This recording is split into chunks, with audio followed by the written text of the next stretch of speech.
All right. Sorry if I'm late. Didn't know if we're on schedule or Mike's acting like he's treating me like I'm late. So I don't feel bad, though. That's supposed to be funny, but I don't. No, well, that was really fast. That went really fast. A special day for a lot of reasons. Most of all, we did a lot of things for the first time today. A lot of players experience things for the first time. I'm super thankful for the fans today. They were outstanding. Our Walk of Champions and the energy in the stadium when we kicked off was really special. No surprise. Thought our guys were really, for the most part, we played a really clean game on both sides of the ball. Substitutions, we had too many penalties pre-snap, but really proud of the players and the coaches. Seemed like dog years many times. In some ways it went by really fast the last 9 months, and then in many ways it seemed like dog years. It's like, when are we going to get to play a game? But everything has its time, and I thought our coaches and players really showed that they were prepared, and thought we complemented each other really well, particularly in the first quarter. We really got off to a great start together, and that's what you got to do. And this stadium has been a place that can do that to people. And I think that we have the best winning percentage in all of college football, home field, over the last 20-plus years. And so that doesn't just happen by accident. The environment matters. And today we had a wonderful environment. We beat a well-coached football team, and Dana loves his team. And they, a bowl team that had a lot of experience with a veteran quarterback and an aggressive defense, that we're going to attack and make you earn things. And we did exactly that, rush for almost 7 yards a carry on offense and establish the line of scrimmage there in a dominant way. And on the other side of the ball, again, lines of scrimmage under 1 yard a carry for the day. And a team that arguably the offensive line is probably their best coached position on the team, and the emphasis to run the football that they put on their offense. So really proud of our guys. That's the challenge going into the game, and really for us as a program, what we want to be about in moving forward as we develop identity and the standards of this program, offense and defense, is to, and we're certainly not there, but if we're going to be a championship caliber football program, we've got to win at the line of scrimmage consistently. And so, in the first game, we were able to do that. And so really excited about that. And again, I thought that, it was really cool. We had 7 guys start their first game, and out of our starting 22, Ethan Downs, Dylan Gabriel, Tyler Guyton, Jeffrey Johnson, Jordan Kelly, McCabe Nator, and Danny Stutzman. So 4 of them were transfers. 3 of them were guys that were here. It's crazy. Danny Stutzman didn't start the game, but I know he's just a freshman last year. But man, he's a good player. And again, no turnovers. Again, that's a huge goal for us as a program. We want to. We watch on Tuesdays. Watch every team in college football that's in the top 10 in the country on turnovers and that's forcing the turnovers and have the best turnover margin. And man, we need to be that team, one of those teams, and that's on the plus side of that. And I think Nevada was one, and Coastal and Boise and Cincy, those were 4 of the top 10 teams. And we need to be that, be opportunistic, be aggressive, and protect the football. It's all about the ball on offense, and on defense, man, it's attacking it and being in the right place and playing with aggressiveness and sureness. And that's really what I saw today, is a team that played, again, with purpose and precision for a good part of the day on both sides of the ball. And really, at the end of the day, as we told the team, it's this game. And again, UTEP's got a good looking football team in their league. It's a bowl team and a team that's got some veterans back. And this game at the end of the day was going to be about Oklahoma reestablishing the soul and the spirit of this program, our standards of this program, and moving forward, again, really focused on how we do what we do, not just what we play football, but how we do what we do was what we wanted anybody that was tuning in to that game to see. And playing with, incredible effort and energy from start to finish. So for the most part, again, thought that we did that. And with that, I'll open it up for questions. You waited a long time. You showed great patience being head coach. Did anything catch you by surprise from the time you woke up this morning to now when you walked in here? I wouldn't say necessarily by surprise. Again, I've got a good staff around me that's nonstop, trying to educate me. I ask a lot of questions. I'm not afraid to ask. I'm not, I've just always been that way, this guy. And then, the guy next to you is like, come on, then we're trying to get over this. And I'm always asking the questions. I want to know why or what. And I spoke with Coach Sweeney this morning. So we were joking around. I'm like, hey, you know what? Hey, anything you think y'all need to know as a head coach, game day? Like I'm calling him in the last, before 2 hours before kickoff or whatever. But he's just, and Coach Stoops stopped in during the week, and he's just coming by to fist bump. And so I'm trying to always find out, from people that have done it at the highest level. Certainly Matt Wells I have on staff, but I utilize all three of those guys this week, and I have for, several months, just people that, mentors and people that are doing what I want to do, and have had the kind of success that I want to have. And so I'd be negligent, in my opinion, if I didn't ask. So nothing really. I like having game control and having, a kind of offense that we do that can put pressure on an opponent. And but it was really fun for me today to try to sit back and listen, and in some ways stress-free. At times, very much stress-free, different kind of stress, and the things that, from a leadership standpoint, that I need to be there for everybody. So that was really a focus for me today, and I thought our staff did a great job, but most importantly, our players, a tremendous amount of buy-in and engagement. This is, as I told them this morning, this is one of the most committed teams I've been a part of. And I don't take that for granted, and I'll call it out in a minute if it's not what it's supposed to be. But these guys have been, from the moment that we said go in December, have bought into what we've asked them to do, and have not questioned it at any point in time, which I was surprised. I really felt that there would be some, whatever it is, there would be some pushback. But our guys have been just terrific.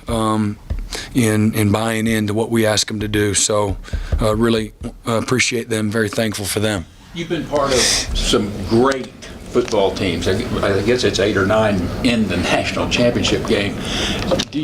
Out of this game, do you have a sense of how good, what the upside is for this team? That's a great question, but I don't. I think that we're going to develop that identity as the season goes along.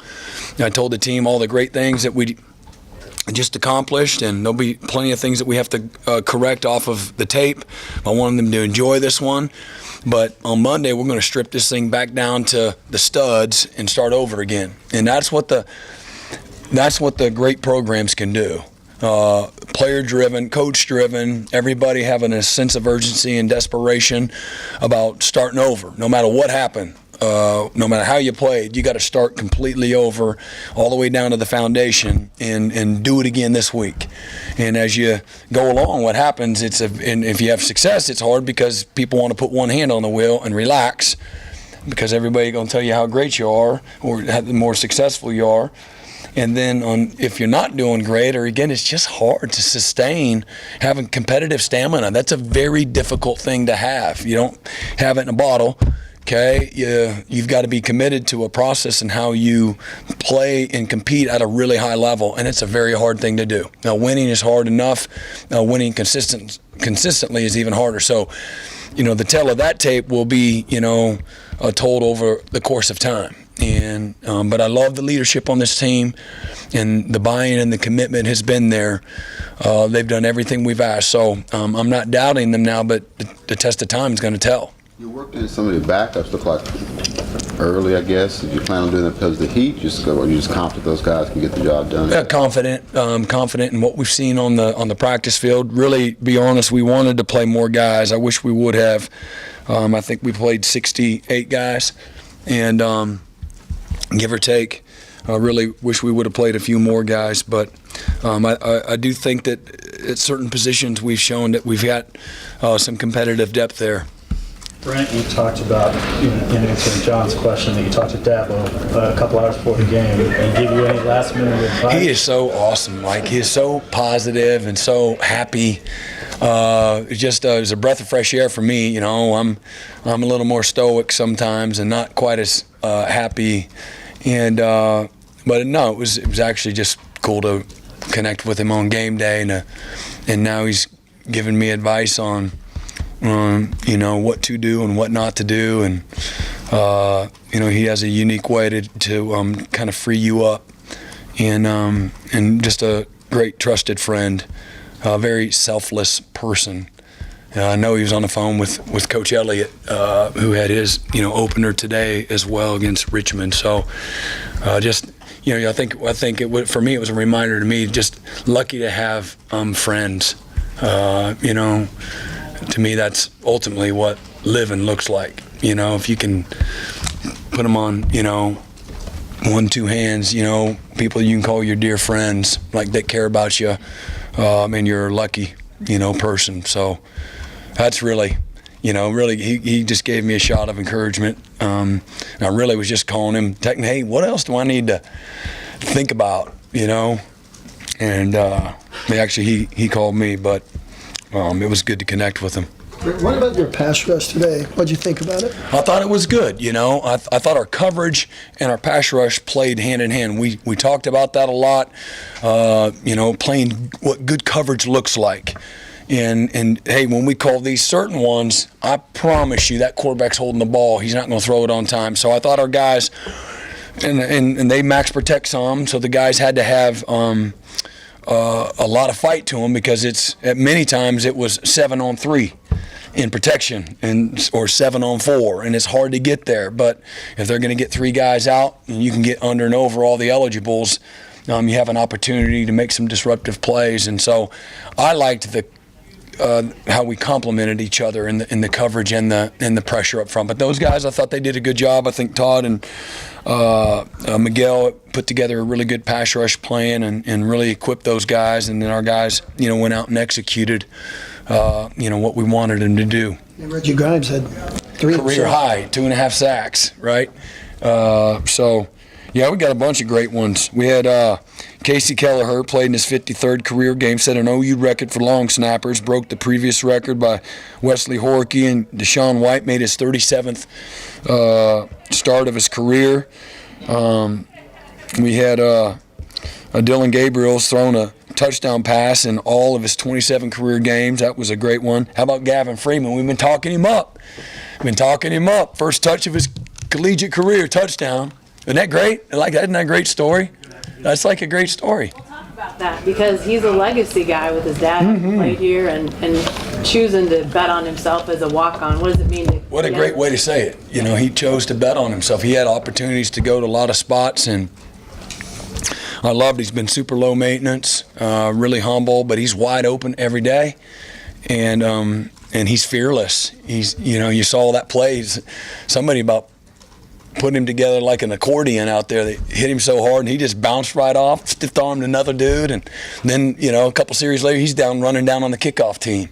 Just, he's a special dude. I'm really excited to see where he goes, but thankful for him, believing and betting on himself, for sure. Eric Gray had his first 100-yard game here as a Sooner. He also had a couple of catches for 33 yards. Bowman and Stutzman both had 9 tackles. Both of them had 2 PBUs, and Danny in his first start also had a hurry. I thought the defense was pretty good on 3rd and 4th downs, almost 70% successful on 3rd and 4th downs.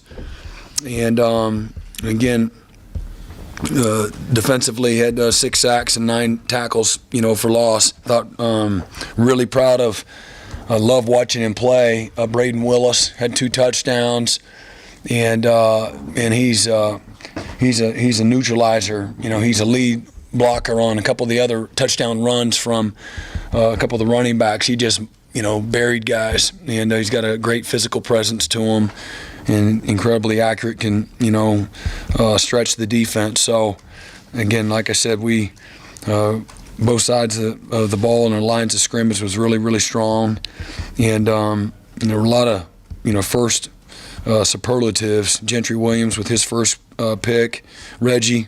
He had 2.5 sacks more than he had in his career. R. Mason Thomas had his first career half sack. So a lot of cool things that happened out there today that I thought, for the first time, just, kind of cool to do that here as a, from an opener standpoint. And again, I really liked, one of my favorite things was, and like I said, the defense coming back and looking at the second half. The second half we came out and we go 3 and out and we get a 4th down stop, and then we had a scramble. The guy worked free on a 3rd and long, and it led to a field goal, and then we come back out and 3 and out, and then we had a pick.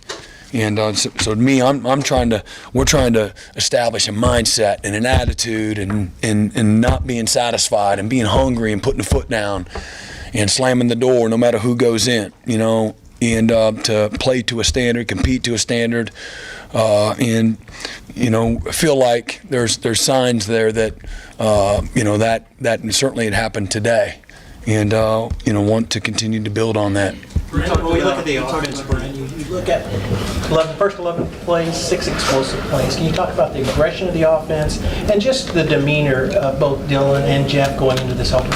Yeah, just very confident. Again, Jeff's a great play caller and does a great job with some play design, and Dylan's again incredibly accurate. He's experienced in the system, so they can put a lot of pressure on people, and we've got really good skill. And again, I think our offensive line, as we continue to go throughout the year, will continue to gel and improve, and it goes through them as well. But philosophically, it's a very aggressive system, and quote unquote take what the defense will give you.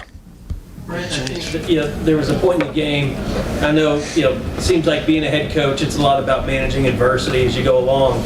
It was going so well on offense, and then you have 2 3 and outs. What was that like for you as a head coach? Did you kind of just let Jeff and the staff play that out, or did you was that your point where you kind of give some input of, hey, let's do something like this? I mean, you're talking nonstop. You either telling them great job or like, why'd we do that? Or I'm trying to also, again, free those guys up so you don't paralyze people, and you got to let, things are going to happen. Sometimes the other teams, they just weren't a good call or something, guys are going to make mistakes too. So you want to inspect, but you don't want to over, manage it too. And so they're wherever that balance is. And but we're on the same page during the course of the week. So game day is more of a reflection of how you're going throughout your week as well. So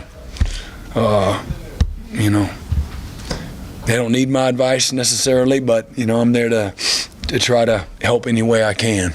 It seemed like, the key there was they got physical on the next drive. Was that kind of how you saw it play out? You just kind of, you kind of imposed your will a little bit to get going again? Yeah, well, I think we showed early that we were able to run the ball effectively early.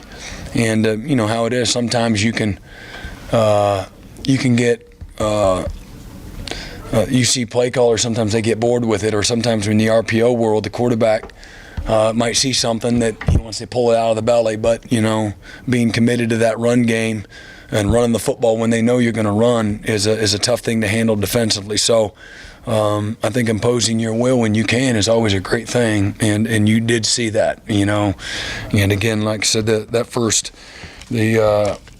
the first quarter, we outgained them per play 17.6 per play to 3.6.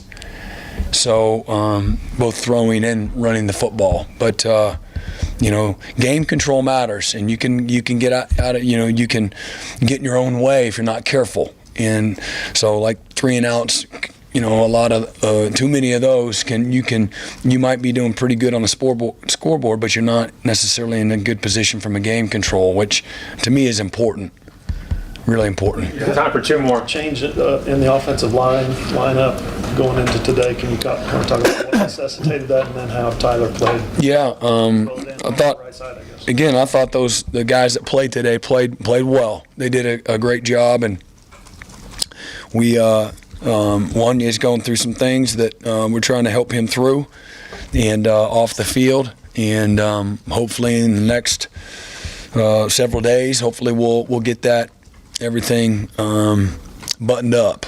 So he's been practicing, and but I was just working through some things. But I thought those guys did a nice job under the circumstances, and again, I know Coach Biedenbow, he's going to be wanting some more, not satisfied with it, but I thought for the first game, I thought those guys did well. Tyler Guyton, his first start, as a collegiate player, so that was cool to see as well, and good start for him.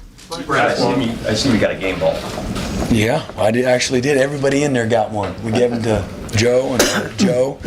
I gave them to Joe and Joe for believing in me. And this is Oklahoma. They didn't have to hire me, and I don't take that for granted at all.